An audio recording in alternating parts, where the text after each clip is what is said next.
Hey guys, we are here with Gary Friedman, former engineer. Still an engineer, but an engineer at the Jet Propulsion Laboratory for NASA in Pasadena, California. Is that right, Gary? That's correct. That's fantastic. Now you are actually the author of an invention patented while you're working at NASA. I had many different patents there. Well, how about the camera one? The one that relates to photography was one that I thought was a great need. I invented a digital camera. And if you take a picture with this camera, you'll be able to prove in court that the image was not manipulated by computer. So far, I thought it was a great need for this. Yeah. So far, Nikon has used it in their high-end cameras. Canon has used it in their high-end cameras. NASA has paid me zero because they have this Not a nice idea. clause. Not a nice clause. Anyway, I left NASA for a lot of reasons. That was one of them. So. Yeah, but you had a great experience there. Can you tell real briefly, because I think we'd be fascinated with, what did you enjoy the most having that privilege to work at NASA?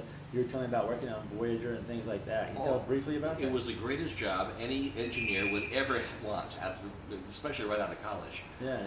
I was working in the Deep Space Network, and I was designing hardware that would be able to take the signals that the Voyager and Galileo spacecraft would transmit from billions and billions of miles away. That's if you're billions and billions. Yes, that's right. Billions and billions of miles away. Years ago. If you're a Carl Sagan fan, and then it would come and then hit the Deep Space Network, and then it would turn it from data into knowledge, and then we take that and send it out to the principal investigators.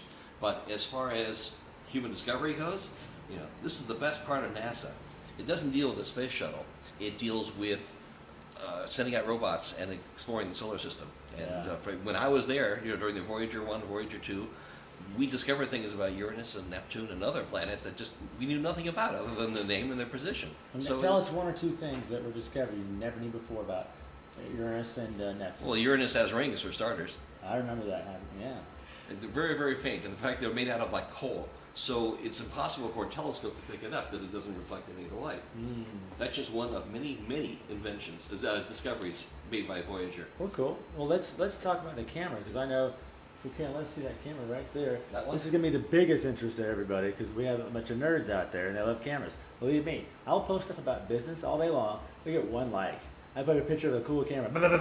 Okay. Like. Well, So here's two cool cameras. they're going to love this. They're going to, hey, like this. Spread this around the world. But make sure you say ImaginationMediaStudios.com and then watch ImaginationMediaNetwork.com. It's going to be coming out soon.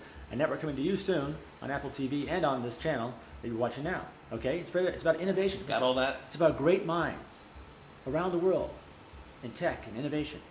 Today we talk about Mr. Gary Friedman and the cool cameras in which he has ownership of. We have two cameras which are essentially the same thing because they have the same sensor and the same computer guts inside.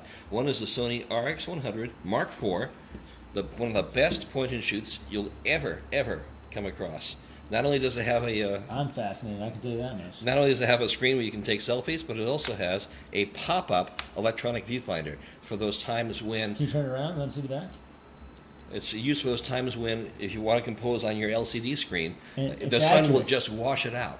So here you got a few million pixels in here, and Let's it hold looks up here so we can, it looks I can just see better. like Yeah, do that.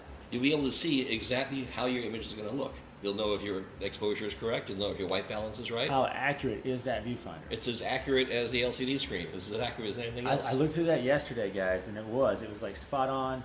And that's what was so impressive to me. You know how sometimes you have that parallax problem? Yeah. Between viewfinder. Well, that's with optical viewfinders. This is electronic. So right. the light comes in from the lens, hits the sensor. The sensor then drives this and then drives this. It just shuttles the data from the sensor to your different displays. Yeah. So you pick the one that you want. Fantastic. But here's what makes this camera so phenomenal. Because you're holding it? No. It has the largest sensor of any point and shoot on the planet. How big is it? What kind of sensor is it? They call it a 1-inch type sensor, which means absolutely nothing. But however, you go and look at, and Google this, especially go to dpreview.com, they'll show you a comparison of the sensor sizes.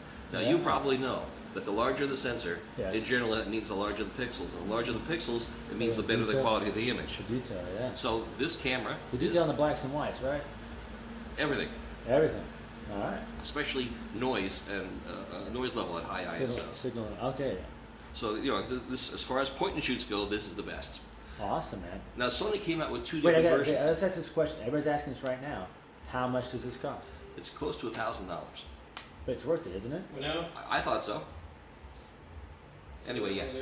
All right, so sorry, someone's talking during the interview. Okay, anyway, all right. Well, cool. All right.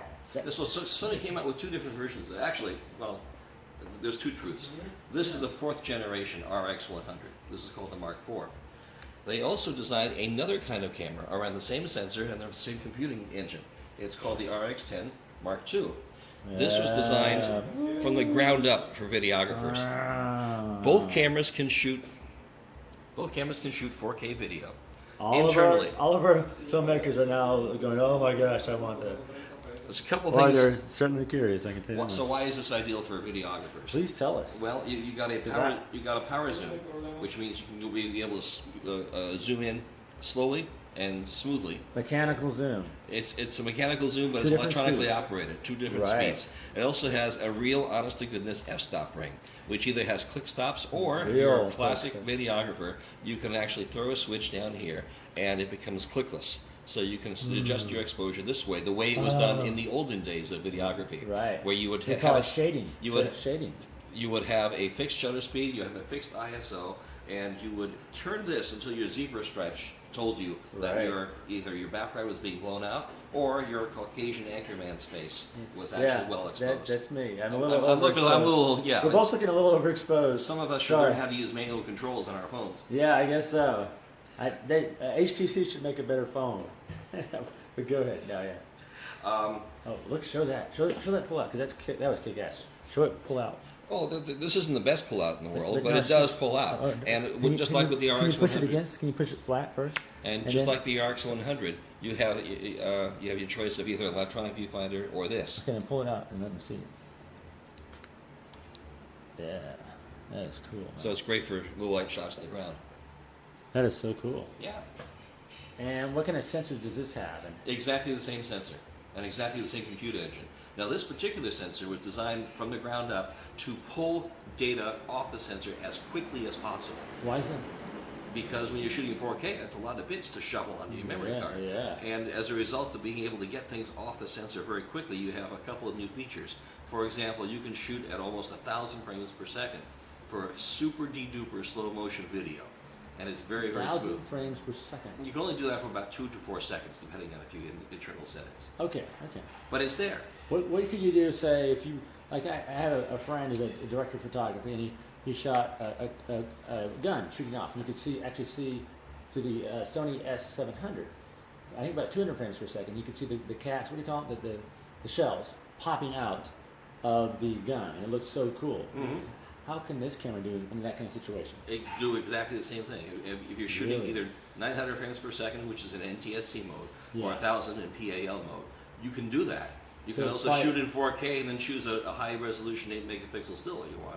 The other great thing about this camera is it's completely silent, even when taking stills, even at high ISO. It makes no noise at all. Let me take a couple pictures right now. Hear that? I didn't think so. But I got a nice picture of Here, I the prove it to him. selfie stick here. Okay, That's there's what I proof. just shot. All right. So it's great Gary's for document. Gary's on. He knows what we're It's doing. great for documentary work because it'll have no Oh. invasiveness You whatsoever. could be like around the drug lords, and they could be shooting you. They wouldn't even know it. That's correct. Right? Are you going to do that next week? No. Okay. Because we're taking a trip down to Guadalajara tomorrow. If you want to go. You can also take out uncompressed HDMI and then use an external HDMI recorder for that, or 4K recorder. Yeah. You got different sound levels you can control. It was made Different sound levels. What do you made mean by for diff- professional videographers. What does it mean by different sound levels? If you're an audio guy, you know you can control your sound. Now, here's the thing about using normal professional cameras, like for example, the Canon 5D. Yeah. Yeah, Definitely. that's a very common phone. Yeah. Yeah. What was I going to say? Oh yeah, whenever you're taking a full frame That's okay. full frame camera Yeah. and then shooting 4K or 1080p, Yeah. it's not updating. Oh, there it is. 1080p, you're doing something called pixel binning, which means you're throwing away pixels in between horizontal rows, and you get what's called the jello effect if the scanning is a little bit too Right. slow. A lot of that, big sensor, if you're going to be ending up with just video or camera, avoid all of that because you're not throwing away as many pixels. So it holds a 20 megapixel sensor, Yeah.